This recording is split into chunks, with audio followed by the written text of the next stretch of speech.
الحمد لله الذي بكرة وأصيلا، والصلاة على محمد وعلى آله وأصحابه سلاما جميلا. أما بعد فقد قال الله تبارك وتعالى في كلامه المجيد والفرقان الحميد: أعوذ بالله من الشيطان الرجيم، بسم الله الرحمن الرحيم.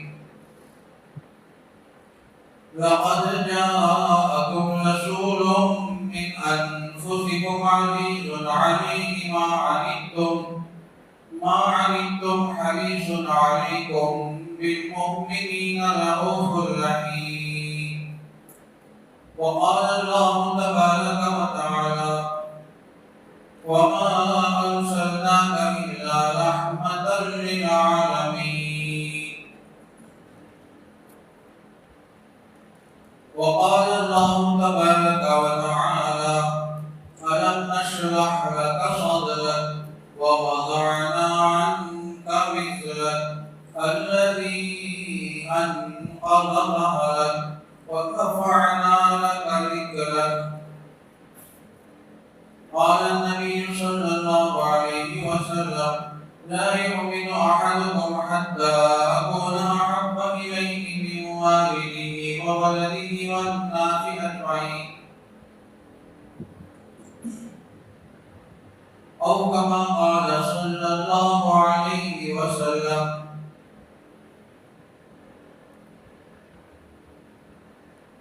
سلام على خير الأنام وسيدي، سلام على خير الأنام وسيدي حبيبي إله العالمين محمد، بشير نذير حاشم مكرم، بشير نذير حاشم مكرم، عطوف رؤوف من يسمى بأحمد، بلغ العلا بكماله كشف الدجى بجماله، حسنت جميع خصاله صلوا عليه وآله. يا صاحب الجمال ويا سيد البشر، من وجهك المنير لقد نور الأقمار. لنا شمس وللآفاق شمس، لنا شمس وللآفاق شمس، وشمسي خير من شمس السماء، وشمس الناس تطلع بعد فجر، وشمسی تطلع بعد العشاء. ہر ابتدا سے پہلے ہر انتہا کے بعد، ہر ابتدا سے پہلے ہر انتہا کے بعد ذکر نبی بلند ہے ذکر خدا کے بعد. اللہ تبارک و تعالیٰ کا بے انتہا کرم و احسان ہے، اسی کا فضل اور شکر ہے. اسی ذات وحدہ لا شریک نے ہم سب کو ہمارے نبی حضرت محمد رسول اللہ صلی اللہ علیہ وسلم کی امت میں پیدا فرمایا. درود و سلام نازل ہو ہمارے آقا تاجدار مدینہ محمد نبی محمد مصطفیٰ صلی اللہ علیہ وسلم پر، ان کے آل اور ان کے تمام اصحاب پر ہو. بزرگان محترم، نوجوانان اسلام، معزز سامعین، جیسا کہ آپ جانتے ہیں ربیع الاول کا مہینہ چل رہا ہے. اس مہینے میں اللہ کے نبی صلی اللہ علیہ وسلم کی ولادت با سعادت ہوئی ہے. تاریخ میں اختلاف ہے لیکن مہینے میں اتفاق ہے. اسی مہینے میں اللہ کے نبی صلی اللہ علیہ وسلم کی پیدائش ہوئی. آپ دنیا میں تشریف لائے، لیکن تاریخ کے مطابق علماء سیر کا اختلاف ہے. کوئی کہتا ہے کہ 9 ربیع الاول میں آپ کی پیدائش ہوئی، کوئی کہتا ہے کہ 8 ربیع الاول میں ہوئی، کوئی کہتا ہے کہ 11 ربیع الاول میں پیدائش ہوئی، کوئی کہتا ہے کہ 12 ربیع الاول میں ہوئی، اور کوئی کہتا ہے کہ 20 ربیع الاول میں اللہ کے نبی صلی اللہ علیہ وسلم جب کی پیدائش ہوئی۔ تاریخ میں اختلاف، لیکن مہینے میں تو اتفاق ہے۔ اس مہینے میں اللہ کے نبی صلی اللہ علیہ وسلم کی ولادت بامسعود ہو گئی۔ جب یہ مہینہ آتا ہے اللہ کے نبی صلی اللہ علیہ وسلم کی سیرت کے متعلق، آپ کی زندگی اور لوگوں کے متعلق جگہ سے سیرت النبی صلی اللہ علیہ وسلم کے جلسے ہوتے ہیں۔ آپ صلی اللہ علیہ وسلم کے متعلق بیانات ہوتے ہیں۔ علماء کرام اپنی اپنی استعداد کے مطابق نبی کریم صلی اللہ علیہ وسلم کی ولادت باسعادت، آپ کی دنیا میں تشریف لانا اور آپ کی زندگی، آپ کا بچپن، آپ کا لڑکپن، آپ کی جوانی اور آپ کی نبوت سے پہلے کی زندگی، نبوت کے بعد کی زندگی، آپ کی مکی زندگی، آپ کی مدینی کی زندگی، آپ صلی اللہ علیہ وسلم اس طرح صحابہ کے ساتھ زندگی گزاریں، صحابہ کے ساتھ آپ کس طرح ان کے ساتھ پیش آئیں، ازواج مطہرات کے ساتھ آپ کی زندگی کیسے تھی، آپ اپنے بچوں نوازوں کے ساتھ کس طرح زندگی گزاری، آپ اپنے دوستوں احباب کے ساتھ کیسے زندگی گزاری، اور آپ کے دوست احباب، آپ کے دشمنوں کے ساتھ بھی آپ نے کیا سلوک اور برتاؤ کیا۔ یہ تمام تفصیلات سیرت النبی صلی اللہ علیہ وسلم کے متعلق ہیں۔ علماء نے اس پر ہزاروں سینکڑوں کتابیں لکھے جا چکے ہیں۔ ہر مصنف آتا ہے، ہر مقلد آتا ہے اور ہر تصنیف کرنے والا کتاب کی تصنیف کرتے ہوئے آخر میں اپنا ہتھیار ڈالتے ہوئے کہتا ہے بعد خدا بزرگ تو ہے جسنا مختصر، کہ اللہ کے بعد اگر کوئی بزرگ شخصیت ہے، سب سے بڑی ہستی ہے، تو اللہ کے نبی صلی اللہ علیہ وسلم کی ذات بابرکہ ہے۔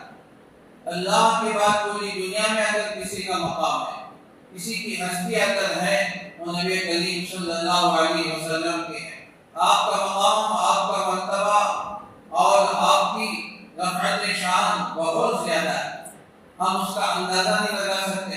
وَرَفَعْنَا لَكَ ذِكْرَكَ، اللہ فرماتے ہیں کہ ہم نے اے نبی آپ کے ذکر کو، آپ کے مرتبے کو، آپ کے تذکرے کو بلند فرمایا۔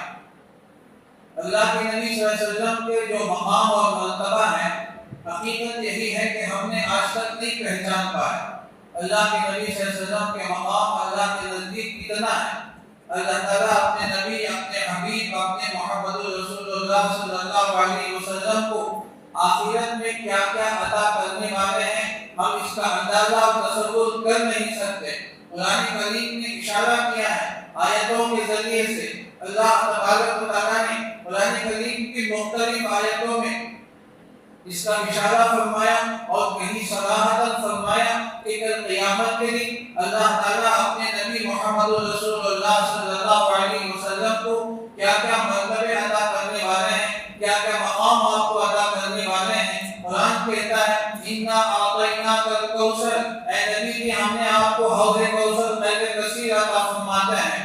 حوض کوثر پہلے کثیر اللہ تعالیٰ نے اپنے نبی کو عطا فرمایا ہے، کسی اور نبی کو یہ چیزیں حاصل نہیں ہوئی۔ حوض کوثر قیامت کے دن اللہ تبارک و تعالیٰ آپ کو عطا فرمائیں گے، جس کی لمبائی چوڑائی یہ اس کی مقدار یہ ہے کہ مدینے سے لے کر مقام عدن تک اس کی لمبائی ہوگی، چوڑائی بھی اتنی ہی اس کی ہوگی۔ اس کے آب و خورے ہم جسے پیالہ کہتے ہیں یا ہماری زبان میں گلاس کہتے ہیں، پانی پینے کا جو پیالہ ہوتا ہے، پانی پینے کا جو آب خورے ہوتے ہیں، وہ آسمان کے ستاروں کے پانی ہوں گے، یعنی اتنی تعداد میں ہوں گے جس طرح آسمان میں ستارے ہوتے ہیں۔ امام بخاری رحمۃ اللہ علیہ نے یہ روایت نقل فرمائی، امام ترمذی رحمۃ اللہ علیہ نے بھی یہ روایت ذکر فرمائی۔ ایک مرتبہ اللہ کے نبی صلی اللہ علیہ وسلم صحابہ کے درمیان بیٹھے ہوئے تھے۔ اللہ کے نبی صلی اللہ علیہ وسلم کو تھوڑی سی غنود کی، جسے ہم نیند کہتے ہیں، ہلکی سی نیند کہتے ہیں، اس طرح اللہ کے نبی صلی اللہ علیہ وسلم کو آئے۔ تھوڑی دیر کے بعد اللہ کے نبی صلی اللہ علیہ وسلم اس غنودگی سے، اس نیند سے بیدار ہوئے اور اٹھتے ہوئے آپ کی کیفیت یہ تھی کہ مسکراتے ہوئے اللہ کے نبی صلی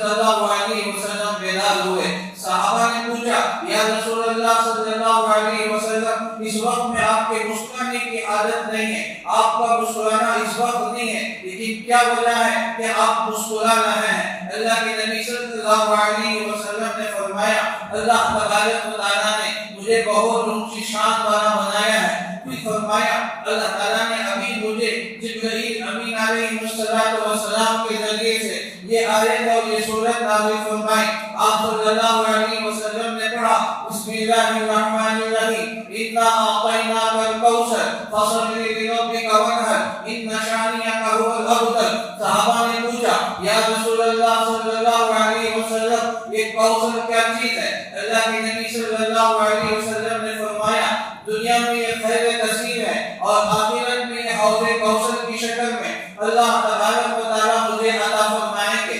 دنیا کے اندر خیر کثیر کا مطلب یہ ہے کہ تمام بھلائیاں، تمام خیر اور تمام نعمتیں اللہ تعالیٰ مجھے اتنی مقدار میں عطا فرمائیں گے، اتنے وافی مقدار میں اللہ مجھے عطا فرماتے ہیں، کسی اور کو وہ نعمتیں نہیں ملے گی۔ اللہ تعالیٰ نے مجھے دنیا کے اندر وہ نعمتیں عطا فرمائی جسے خیر کثیر کہا جاتا ہے۔ وَمَن يُؤْتَ الْحِكْمَةَ فَقَدْ أُوتِیَ خَيْرًا كَثِیرًا، خیر کثیر اللہ نے مجھے عطا فرمایا ہے۔ تو یہ دنیا کی حقوق، یہ دنیا میں نعمت ہے، اور یہی کوثر کل قیامت کے دن اللہ تعالیٰ میدان محشر میں حوض کوثر کو قائم فرمائیں گے۔ حوض کوثر اتنی لمبائی اور اس کی کہ مدینے سے لے کر عدن تک، عدن ملک کے شام کے علاقے میں ایک بستی ہے، وہاں تک اس کی لمبائی ہوگی۔ اللہ کے نبی نے فرمایا کہ چوڑائی بھی اتنی اس کی مقدار ہوں گے، اس کے آب و ہولے اور اس کے چاؤ اور اس کی گراف اتنے ہوں گے جس طرح آسمان میں ستارے ہوں گے،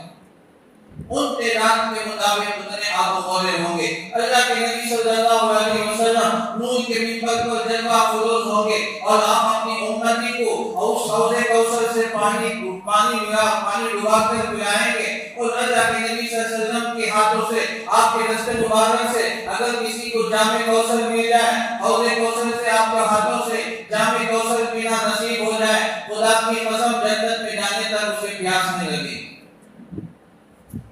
یہ اللہ تعالیٰ اپنے نبی صلی اللہ علیہ وسلم کو یہ مقام عطا فرمایا۔ وَرَفَعْنَا لَكَ ذِكْرَكَ، اللہ نے آپ کو مقام مرتبہ عطا فرمایا کہ یہ غلام جو اشارہ کر رہا ہے، بلکہ اس آیت میں وضاحت کے ساتھ اللہ نے فرمایا کہ میں اپنے نبی کو کیا دینے والا ہوں، میں اپنے نبی کو کیا عطا کرنے والا ہوں۔ اس سے آپ اندازہ لگا سکتے ہیں کہ اللہ تبارک و تعالیٰ کے نزدیک اللہ کے نبی صلی اللہ علیہ وسلم کا مقام کتنا اونچا ہے، آپ کا مرتبہ کتنا بلند ہے، آپ اتنے بڑے رفع شان کے مالک ہیں۔ اللہ تبارک و تعالیٰ نے آپ کو انا اعطیناک الکوثر سے نوازا ہے، یہ خطاب اللہ نے آپ کو عطا فرمایا۔ پھر اس کے بعد اللہ نے بنی اسرائیل میں دوسری نعمت کا ذکر فرمایا، عسیٰ ان یبعثک ربک مقاما محمودا، اے نبی جی ہم قریب آپ کو اٹھائیں گے، کل قیامت کے دن ہم آپ کو مبعوث فرمائیں گے کہ ہم مقام محمود پر آپ کو جلوہ افروز کریں گے۔ مقام محمود کیا ہے؟ اس کو بھی امام بخاری رحمۃ اللہ علیہ صحیح بخاری کے اندر، امام مسلم رحمۃ اللہ علیہ صحیح مسلم کے اندر، امام ترمذی رحمۃ اللہ علیہ جامع ترمذی کے اندر اس روایت کو لے کر آیا ہے اور فرمایا کہ مقام محمود ایک اونچا مقام ہے، یہ جنت کا ایک اعلیٰ درجہ ہے۔ اللہ کے نبی صلی اللہ علیہ وسلم نے فرمایا کل قیامت کے دن اللہ تعالیٰ صرف ایک بندے کو عطا کرے گا، صرف ایک شخص کو عطا فرمائے گا، وہ بندہ وہ شخص میں ہوں۔ یہ مقام محمود ہے۔ اللہ تبارک و تعالیٰ نے اپنے نبی کو کل قیامت کے دن مقام محمود عطا فرمائے گا۔ فرمایا مقام محمود وہ مقام ہے، فرمایا کہ اولین و آخرین اسے دیکھ کر رشک کریں گے، اور وہ مقام و مرتبہ اللہ تعالیٰ صرف اپنے نبی صلی اللہ علیہ وسلم کو عطا فرمائے۔ پھر اللہ تعالیٰ نے قرآن کریم کے اندر دوسری جگہ میں اشارہ فرمایا، یہ دو آیتیں صلاحت کے ساتھ ہیں، ایک حوض کوثر خیر کثیر کی شکل میں، ایک مقام محمود کی شکل میں۔ دوسری بات فرمایا اللہ تعالیٰ نے اپنے نبی سے خطاب کر کے فرمایا وَلَلْآخِرَةُ خَيْرٌ لَكَ مِنَ الْأُولَىٰ، اے نبی ہم آپ کو ایسی نعمتیں عطا فرمائیں گے جو دنیا سے راہ درجہ بہتر ہوگی، وہ آخرت کی نعمتیں ہوں گی۔ وَلَلْآخِرَةُ خَيْرٌ لَكَ مِنَ الْأُولَىٰ، آخرت کی نعمتیں دنیا کی نعمتوں سے ہزار گنا زیادہ ہیں۔ اتنی نعمتیں ہم عطا فرمائیں گے، اتنا عطا کریں گے۔ آگے اللہ فرماتے ہیں وَلَسَوْفَ يُعْطِيكَ رَبُّكَ فَتَرْضَىٰ، اے نبی کی ہم آپ کو اتنا عطا کریں گے ہم آپ کو اتنی نعمتوں سے نوازیں گے، ہم آپ کے اوپر نعمتوں کی بارش اتنی برسائیں گے، فترضا آپ اس سے راضی ہو جائیں گے، آپ کا جی بھر جائے گا، آپ راضی ہو جائیں گے، اتنی نعمتیں ہم آپ کو عطا کرنے والے ہیں کہ فترضا۔ اللہ کے نبی صلی اللہ علیہ وسلم سے صحابہ نے پوچھا، یا رسول اللہ صلی اللہ علیہ وسلم آپ کب راضی ہو جائیں گے؟ اللہ کے نبی صلی اللہ علیہ وسلم نے بڑا خوبصورت جواب ارشاد فرمایا۔ اللہ کے نبی صلی اللہ علیہ وسلم نے قسم کھا کر فرمایا، خدا کی قسم میں اس وقت تک راضی نہیں ہوں گا جب تک کہ میرا ایک ایک امتی جہنم سے نکال کر جنت میں نہ بھیج دیا جائے، اس وقت تک راضی نہیں ہوں گا۔ یہ حدیث قیامت کے بارے میں بہت لمبی حدیث ہے۔ اللہ کے نبی صلی اللہ علیہ وسلم قیامت کے دن اللہ تعالیٰ آپ کو بلائیں گے اور یہ وہ وقت ہوگا جب کہ نفسی نفسی کا عالم ہوگا۔ حضرات انبیاء علیہ السلام بھی وقتی طور پر پریشان ہوں گے اور لوگ پسینوں میں ڈوبے ہوئے ہوں گے، کوئی پنڈلی تک، کوئی گھٹنے تک، کوئی کمر تک، کوئی سینے تک، اور کسی کو پسینہ منہ کا لگام بنا ہوا ہوگا، تو ایسے پسینے میں ڈوبے ہوئے ہوں گے، نفسی نفسی کا عالم ہوگا۔ ہر بندہ یہ چاہے گا حساب و کتاب کے بغیر ہمیں ڈائریکٹ جہنم میں ڈال دیا جائے، اس سے بہتر ہے کہ اس مصیبت میں اس عذاب سے نکل جائے، تو ایسی تمنا کریں گے اور کسی کو ہمت نہیں ہوگی۔ اس وقت اللہ کے نبی صلی اللہ علیہ وسلم آپ جائیں گے عرش معلیٰ کے پاس سجدہ ریز ہو جائیں گے۔ اللہ کے نبی صلی اللہ علیہ وسلم خود فرماتے ہیں، میں اتنا لمبا سجدہ کروں گا اور سجدے میں اللہ تعالیٰ کی اتنی تعریف کروں گا کہ خود اللہ تعالیٰ میرے دل میں علما کریں گے۔ میں اللہ کے اسماء گرامی، اللہ کا نام لے کر، اللہ کے صفات کے نام لے کر میں اللہ کی خوب تعریف کروں گا، خوب تعریف کروں گا۔ وہ سجدہ بہت لمبا ہوگا، اللہ تعالیٰ کو میرے اوپر اتنا پیار آئے گا، خود اللہ تعالیٰ فرمائیں گے، ارفع راسک یا محمد اشفع تشفع سل تعطى، اے محمد، اے میرے پیارے، اور کتنی میری تعریف کرو گے اور کتنی میری عظمت اور کبریائی کو بیان کرو گے۔ آپ اپنے سر مبارک کو اوپر اٹھائیے، آپ پوچھئے، آپ کے سوال کو پورا کیا جائے گا۔ آپ جس کے حق میں سفارش کریں گے میں اس کی سفارش کو قبول کروں گا۔ تو اللہ کے نبی صلی اللہ علیہ وسلم بارگاہ اعظمی میں اللہ تبارک و تعالیٰ کے دربار میں درخواست کریں گے، اے باری تعالیٰ حساب و کتاب شروع کر دیا جائے۔ یہ لمبی حدیث تو پوچھے کہ اللہ تعالیٰ میں حساب و کتاب کس سے شروع کروں؟ فرمایا کہ سب سے پہلے حضرت ابوبکر صدیق رضی اللہ عنہ کا ہوگا۔ وہ اللہ آگے بڑھ کر ابوبکر صدیق رضی اللہ عنہ کو سلام کریں گے، سیکنڈوں میں ان کا حساب ہو جائے گا۔ دوسرے نمبر پہ حضرت عمر فاروق آئیں گے، اللہ خود بڑھ کر سلام کریں گے، اللہ تبارک و تعالیٰ حضرت عمر کو بھی سلام کریں گے، سیکنڈوں میں ان کا حساب بھی ختم ہو جائے گا۔ پھر اس کے بعد حساب و کتاب کا سلسلہ شروع ہو جائے گا۔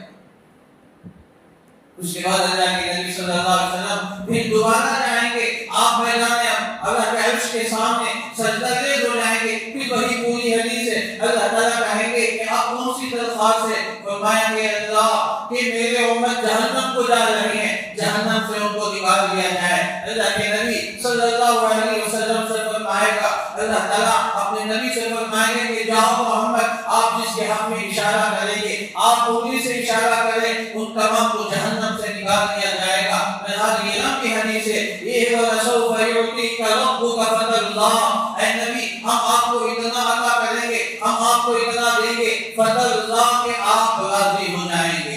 پھر اس کے بعد یہ مقام اللہ تعالیٰ نے اپنے نبی کو عطا فرمایا، جو قرآن کریم کی آیتوں سے ہمیں اللہ کے نبی صلی اللہ علیہ وسلم کا مقام بیان کرتا ہوں۔ اللہ نے پھر آگے کیا فرمایا، إِنَّا فَتَحْنَا لَكَ فَتْحًا مُبِينًا لِيَغْفِرَ لَكَ اللَّهُ مَا تَقَدَّمَ مِن ذَنبِكَ وَمَا تَأَخَّرَ۔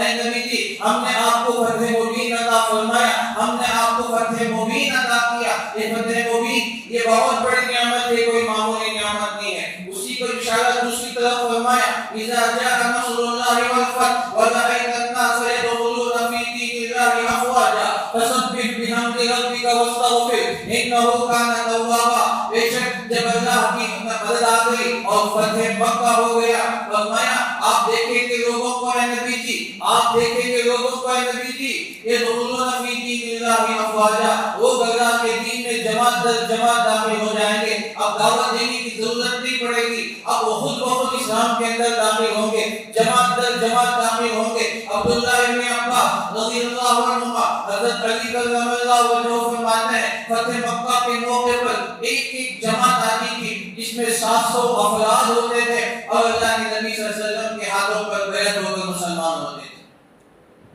وَلَئِنَّ النَّاسَ يَدْخُلُونَ فِي دِينِ اللَّهِ أَفْوَاجًا فَسَبِّحْ بِحَمْدِ رَبِّكَ وَاسْتَغْفِرْ إِنَّهُ كَانَ تَوَّابًا۔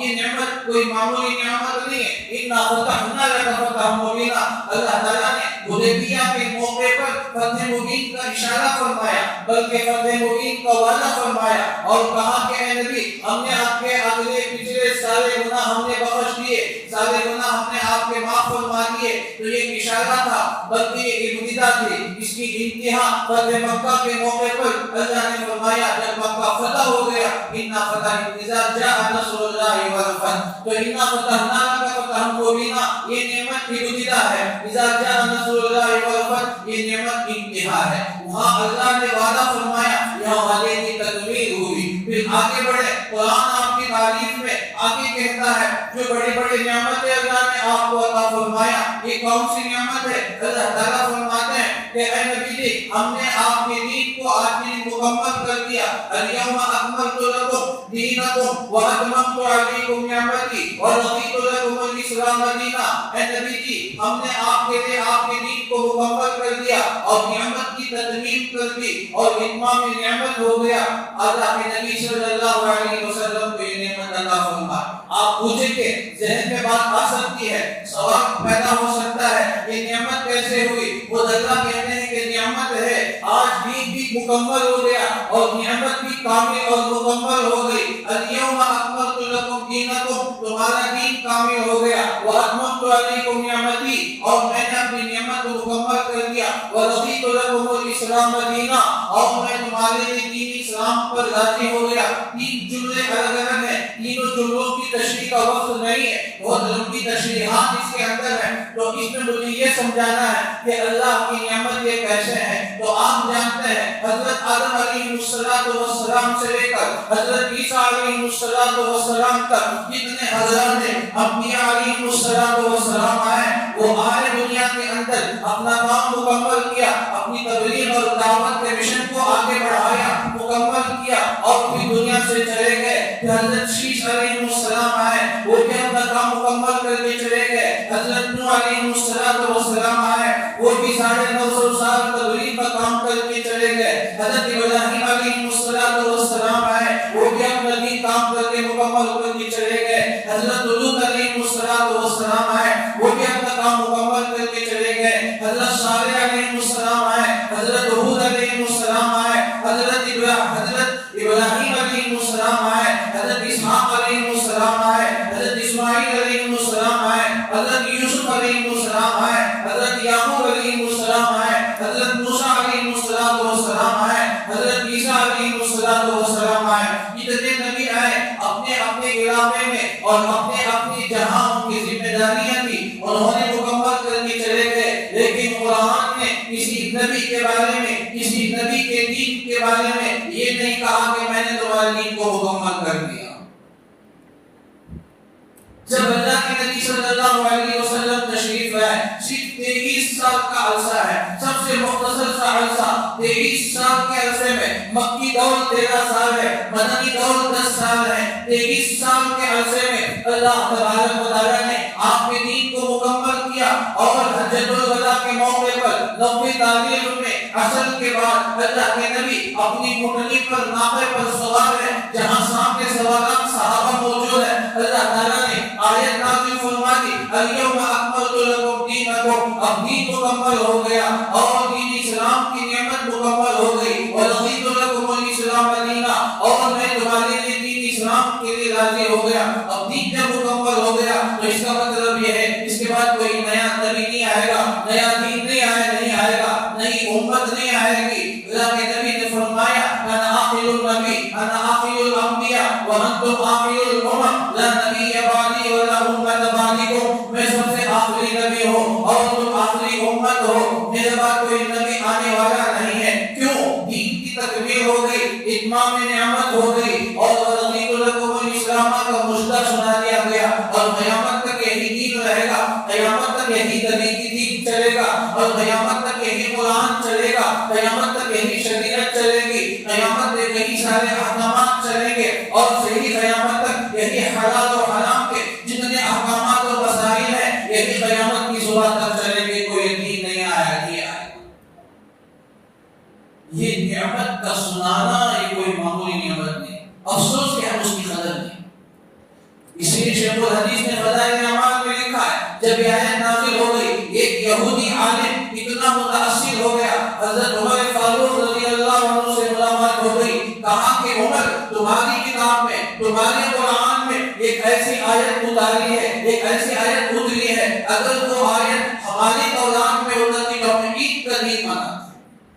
فرمایا حضرت عمر کون سی آیت ہے؟ تو اس یہودی عالم جان کر کہتا ہے کہ وہ آیت جو سورہ مائدہ کی ہے، اليوم اکملت لکم دینکم واتممت علیکم نعمتی ورضیت لکم الاسلام دینا۔ کیا بات ہے، ایک یہودی جب کہ وہ ہمارے قرآن کو نہیں مانتا، ہمارے نبی کو نہیں مانتا، ہمارے دین کو نہیں مانتا، ہمارے نبی پر اس کا ایمان نہیں ہے، ہمارے دین پر اس کا ایمان نہیں ہے، لیکن آیت اتنی پاورفل ہے، آیت اتنی زبردست ہے کہ خود یہودی دشمن ہونے کے باوجود، مخالف ہونے کے باوجود اتنا متاثر ہو کر کہتا ہے، اور کہہ بھی کس سے رہا ہے؟ حضرت عمر جیسی شخصیت سے، حضرت عمر جیسی ذات سے کہہ رہا ہے کہ عمر اگر وہ آیت ہماری کتاب میں نازل ہوتی تو ہم خوشیاں مناتے، ہم عید کا دن مناتے۔ حضرت عمر نے پوچھا کہ وہ کون سی آیت ہے تو اس نے یہ آیت پڑھ کے سنائی۔ حضرت عمر نے فرمایا الحمدللہ اس وقت ہمارے یہاں تین عیدیں جمع تھی،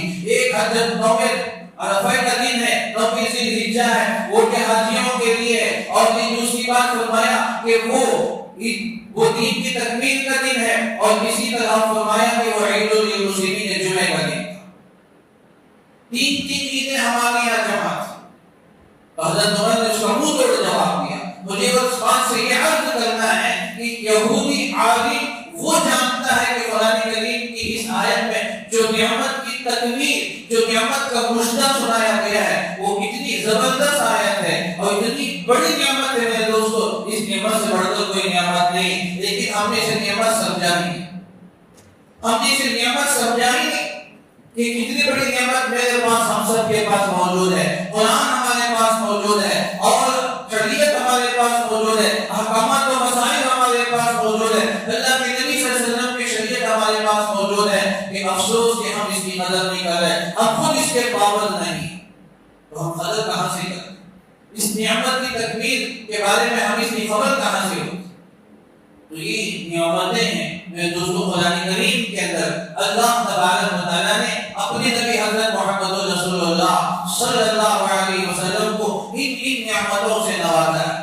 یہ میں نے صرف قرآن کریم کی آیتوں سے میں نے اشارہ کیا کہ اللہ کے نبی صلی اللہ علیہ وسلم کو کیا کیا نعمتیں عطا کی ہیں۔ میرے دوستو، نبی کو جو نعمتیں ملی ہیں ہم اس کے حقدار ہیں۔ باپ کو جو نعمت آتی ہے وراثت میں، پراپرٹی میں، وہ اولاد کو بھی ملتے ہیں۔ باپ کا عالیشان مکان ہے، باپ کا 1 کروڑ کی بلڈنگ ہے تو سمجھو کہ بچوں کے لیے خوشیاں ہیں، مزے ہی مزے ہیں۔ کیوں؟ باپ کے چلے جانے کے بعد، باپ کی زندگی کے بعد وہ 1 کروڑ کی جائیداد بچوں میں تقسیم ہوگی نا۔ باپ کی نعمت ہے تو اولاد کی نعمت ہے، باپ کا مکان ہے تو اولاد کا مکان ہے، باپ کی دکان ہے اولاد کی دکان ہے، اور باپ کی وراثت و پراپرٹی ہے تو اولاد کے وراثت و پراپرٹی ہے۔ تو اللہ کے نبی صلی اللہ علیہ وسلم کو جو نعمتیں اللہ نے قرآن کریم کے ذریعے سے اللہ نے آپ کو عطا فرمایا ہے وہ سب کے سب ہم بھی اس کے حقدار ہیں، بشرطے کہ ہم اس کے قابل بنے، بشرطے کہ ہم اللہ کے نبی صلی اللہ علیہ وسلم کے سچے عاشق بنے، اللہ کے نبی صلی اللہ علیہ وسلم کی سنتوں کے پابند بن جائے، اللہ کے تمام احکامات کو نبی کریم صلی اللہ علیہ وسلم کے طریقے کے مطابق، سنت کے مطابق زندگی گزارنے والے ہو جائے، ہمارا چہرہ اللہ کے نبی صلی اللہ علیہ وسلم کے چہرے کے مطابق ہو، اور ہمارا لباس اللہ کے نبی صلی اللہ علیہ وسلم کے لباس کے مطابق ہو، ہمارا اٹھنا بیٹھنا چلنا پھرنا کھانا پینا زندگی گزارنا معاشرتی زندگی اخلاق والی زندگی تجارت والی زندگی معاشی زندگی ہر زندگی کے ہر شعبے میں ہم اللہ کے حکم کے مطابق نبی اکرم صلی اللہ علیہ مطابق اگر ہم زندگی گزاریں گے تو یہ وہ جو نعمتیں اللہ نے اپنے نبی کو عطا فرمائے ہم بھی اللہ کے نبی کے ساتھ ساتھ رہیں گے. کل قیامت کے دن اللہ کے نبی صلی اللہ علیہ وسلم کے ہاتھ میں لواء الحمد حمد کا جھنڈا ہوگا. ہم جتنا اللہ کے نبی کے سچے عاشق ہوں گے ہم اس جھنڈے کے قریب اللہ کے نبی صلی اللہ علیہ وسلم کے قریب ہوں گے. میرے دوستو سیرت کہنا سننا اثر نہیں ہے, سیرت کو اپنی زندگی میں لانا اثر. میرا کہنا سے بڑھ کر مجھے اپنی اللہ کے نبی کی سیرت کو اپنی زندگی میں لانا ہے. آپ کی سیرت کو سننے سے بڑھ کر اللہ کے نبی صلی اللہ علیہ وسلم کی سیرت کو اپنی زندگی میں لانا. تو اسی لیے یہ بیانات کیے جاتے ہیں, سیرت کی باتیں کہی جاتی ہیں تاکہ ہمارے اندر شوق و ذوق و جذبہ پیدا ہو جائے, ہم بھی سنتوں کے پابند ہو جائے, ہم بھی شریعت کے احکامات کے مطابق زندگی گزارنے والے ہو جائے. اللہ کے نبی صلی اللہ علیہ وسلم کی ایک ایک حکم کو, آپ کی ایک ایک سنتوں کو ہم اپنی سر آنکھوں سے لگا کر اس پر عمل کرنے والے ہو جائے. بہت تک استقامت کے ساتھ شریعت کے مطابق نبی کریم صلی اللہ علیہ وسلم کے طریقت کے مطابق ہم زندگی گزارنے کے اللہ ہمیں توفیق عطا فرمائے. اللہ تعالیٰ سے یہ دعا ہے کہ اللہ تعالیٰ مجھے ہم تمام کو سنی کی باتوں سے زیادہ عمل کرنے کی توفیق عطا فرمائے. نبی کریم صلی اللہ علیہ وسلم کی سنتوں کے مطابق زندگی گزارنے کی توفیق عطا فرمائے. اپنی زندگی کو اللہ کے نبی کے اسوہ حسنہ کے مطابق بنائے. ایمان پر